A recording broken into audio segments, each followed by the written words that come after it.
జీవులందరూ వెళ్ళిపోతుంటారు ప్రయాణం. చిన్న చిన్న చిన్న చిన్న దివ్యల్లాగా చిన్న చిన్న దీపాలు వెలిగినట్టు వెలుగుతూ వెళ్ళిపోతుంటారు. అందరూ కాలంలో ఎలా వెళ్ళిపోతూ ఉంటారంటే ఈ కాలం నడుస్తుంటే, అందుకే పోతన గారు భాగవతంలో అంటారు కాలంబు గతి అంటారు, పరమేశ్వరుడి నడక. అందులో వెళ్ళిపోతూ ఈ జీవులన్నీ దీపాలు, కొన్ని కోట్ల దీపాలు వెళ్ళినట్టు వెళ్ళిపోతుంటారు. ఇవన్నీ ఎటు పెడతాయంటే అన్నీ దక్షిణానికి వెళ్ళిపోతాయి, అన్నీ దక్షిణ దిక్కుకు ఎడతాయి.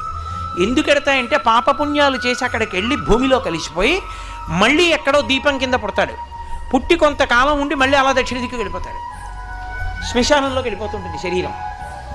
ఎవడు ఏ దీపం నేను వెళ్ళనని ఉత్తరానికి తిరిగిందో ఆ దీపం ఇక అందులోకి శరీరం పెడుతుంది, ఇక ఆ దీపం మళ్ళీ పుట్టది. అలా తిరగాలంటే ఉత్తరానికి ఎవరి ముందు కూర్చుంటే తిరుగుతుందో తెలుసా? ఒక్క దక్షిణామూర్తి ముందే.